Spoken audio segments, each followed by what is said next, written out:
18 oktyabr Azərbaycanın milli qəhrəmanı İbad Hüseynlinin 55 yaşı tamam olacaq. Payız çox, laf çox xoşladığım fəsildir. Yay fəsilindən payıza keçid dövrünü ehtiva edən sentyabr yox. Payızdan qışa keçid ayı olan noyabr yox. Məhz oktyabr həsrətlə gözlədiyim aydır. Məhz bu dövr şairlər, duygusal insanlar üçün əsl yaradıcılıq bazası, miskil dolu qarışıq hisslərin çulğalaşdığı dövrdür. Oktyabr ayı insanı megapolisdən kənd mühitinə səsləyir, təbiətə. Bu ay həm də əhəmiyyətli hadisələrin baş verdiyi dövrdür. Oktyabrda baş verən irili xırdalı olayların statistikasını aparsaq, çox nəhəng siyahı əmələ gələ bilər. Nədənsə, bu ayda doğulmuş insanlara həsəd aparıram. Bilmirəm, bəlkə burada mistik bir anlayış da var. Haqqında söz açacağım mövzu İbad Hüseynli şəxsiyyəti ilə bağlıdır. Bu insanın geniş təqdimatına ehtiyac yoxdur. O, Respublika ictimaiyyətinə əfsanəvi kəşfiyyatçı, milli qəhrəman kimi tanışdı. Onun bütün həyat yolu daim diqqət mərkəzində olub. Yazının əvvəlində payız fəsli ilə bağlı çox qısa təəssüratlarımın İbad Hüseynli ilə nə əlaqəsi ola bilər ki?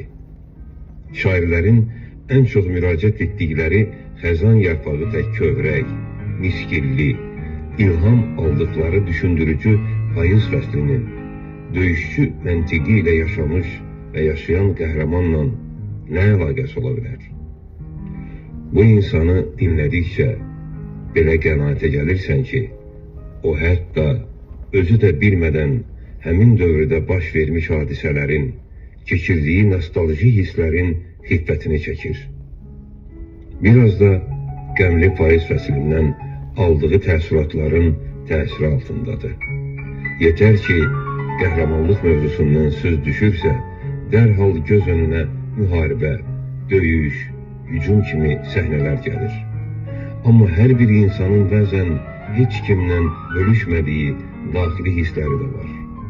Payız hisslərin biruzə verilməsi üçün ən gözəl fəsildir.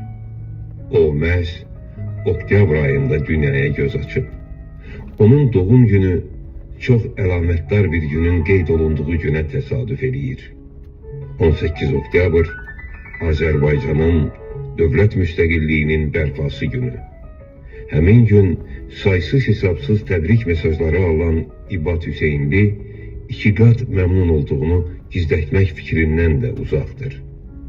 Canından əziz sandığı dövlətimizin mövcudluğu ona bürur hissi yaşadır. Həmin gün o ömrünün 55-ci payızını tamamlayacaq. Qəhrəmanın ömür yolunu vərəqlədikcə inanılması mümkün olmayan elə epizodlarla üzləşirsən ki, bunu normal insan təfəkkürü həzm etmək gücündə deyil. Onun sağ qalması belə izahı olmayan ziddiyyət dolu müəmmadır. O, bir döyüşün, əməliyyatın, anın qəhrəmanı deyil. Onun bütün döyüş yolu, eləcə də yaşam tərzi ziddiyyətlərlə müşahidə olunur. Hamımızın riayət etdiyi standart həyat tərzi qəhrəman üçün keçərli deyil. İbad Hüseynlinin döyüş yolundan danışmayaq. Bu, adi insanlar üçün başa düşülməsi mümkün olmayan, amma real həqiqətdir ki, artıq geniş müzakirə və tədqiq olunmuş və yenə də tədqiqatına ehtiyac duyulan mövzudur. 55 yaşlı insanın yenə də uşaqlıq ədaları və gənclik çılğınlığı, döyüş eyfariyası, başqa sözlə macəra axtarışı ilə davam edən həyata baxışı insanda xoş təbəssüm yaradır. Bu sətirləri oxuyan qəhrəmanımızı yaxından tanıyan insanlar düşünürəm ki, bu fikrimlə razılaşarlar. Bu, 55 yaşda veteran döyüşçünü gəncləşdirən də həmişə bu ruhda özünü hiss etməsidir. Hər an keçmişə virtual səyahətdədir.